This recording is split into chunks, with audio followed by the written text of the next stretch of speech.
Direto da redação. Em outubro de 1906, o brasileiro Alberto Santos Dumont encantou o mundo com sua invenção.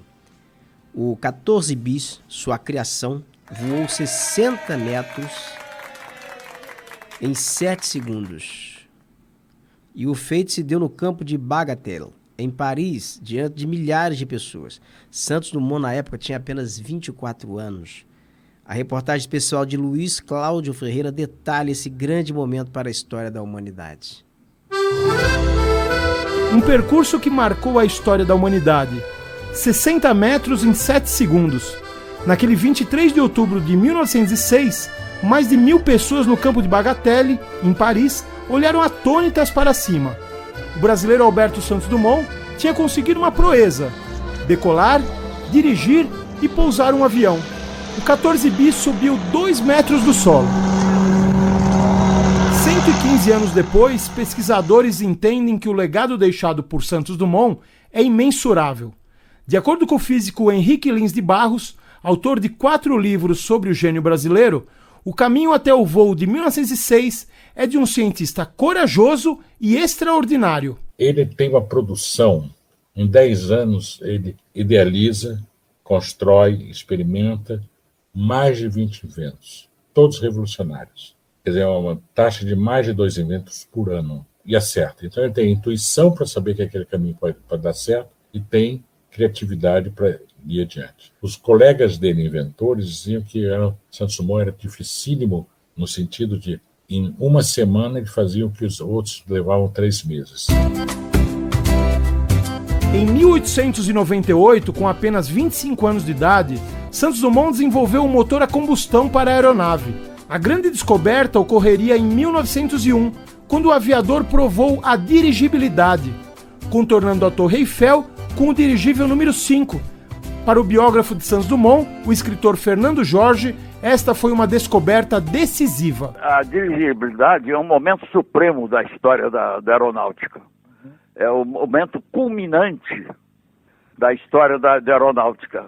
Foi decisivo. Outro pesquisador, Rodrigo Moura Visoni, contextualiza que os acontecimentos que envolvem Santos Dumont fazem parte de um período de efervescência científica. Todos os grandes inventos modernos, com exceção da internet, né?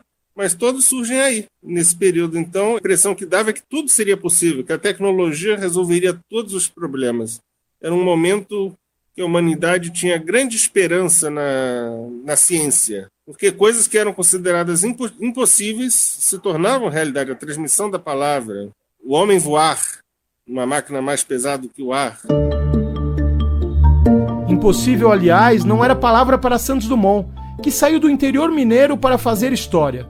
Fernando Jorge explica que todos os acontecimentos asseguram um papel precursor de quem seria reconhecido como pai da aviação. A prioridade do Santos Dumont, no que diz respeito ao voo com mais pesado que o ar, na minha opinião, é incontestável.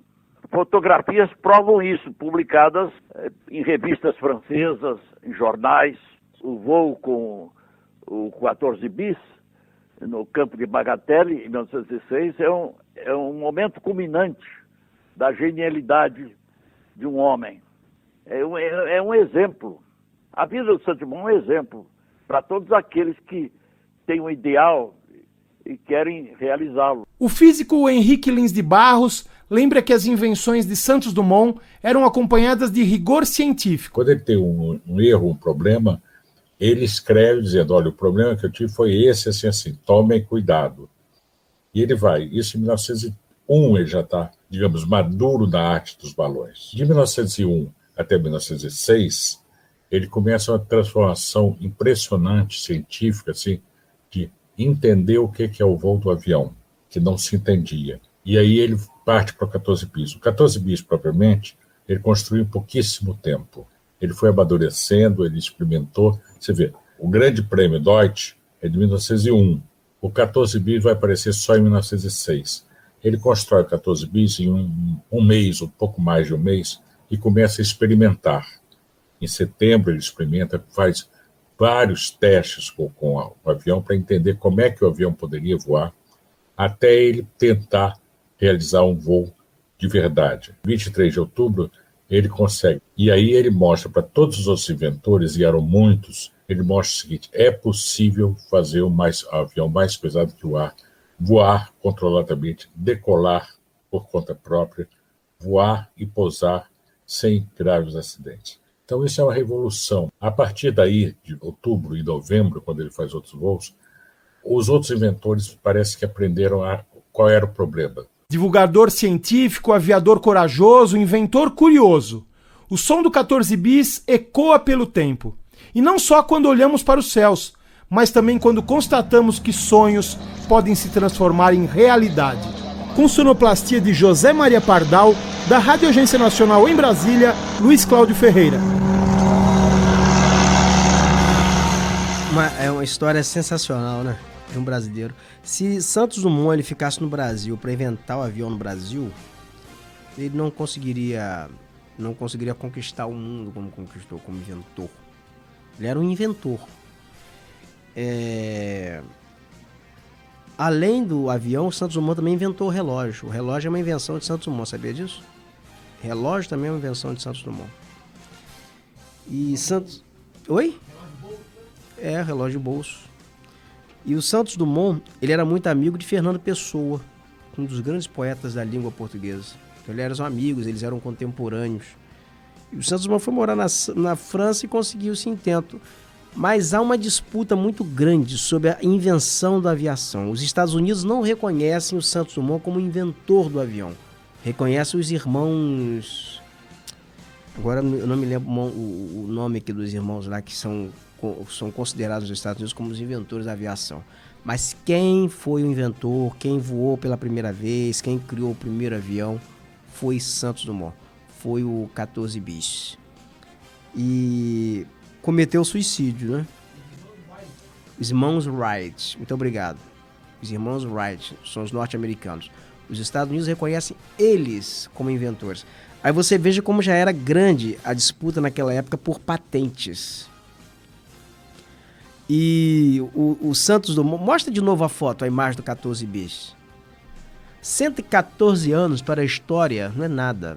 Foi ontem. Olha aí. Foi o primeiro voo do 14 bis. Genial. Assim, para a época, uma genialidade. Aí você imagina a evolução disso aí para hoje a aviação comercial do mundo, para globalização. Isso são apenas primórdios da aviação. Inventou o seu primeiro avião. Dali depois se evoluiu. E é um objeto mais pesado que o ar. Muito bacana. Isso aí, 7.000 pessoas acompanharam a apresentação do primeiro voo do 14 bis, o Santos Dumont. Você imagina a realização pessoal do inventor, né? O cara que criou o avião, o cara que saiu do interior de Minas Gerais. E tem uma cidade em Minas Gerais onde nasceu o Santos Dumont, que o nome da cidade é Santos Dumont. É uma cidade aqui no interior de Minas Gerais, em homenagem ao inventor, em homenagem a Santos Dumont. Esse grande inventor, que é o orgulho nacional. E tem uma banda de música também que o nome é 14 bis. Aí está o Santos Dumont. Do lado lá, quem que está do lado dele lá? São os irmãos Wright. Não é isso? Santos Dumont. Do outro lado, dos irmãos Wright, que os Estados Unidos dizem ser os inventores, mas que não são. Quem inventou realmente, o primeiro inventor, o avião, foi uma obra do Alberto Santos Dumont.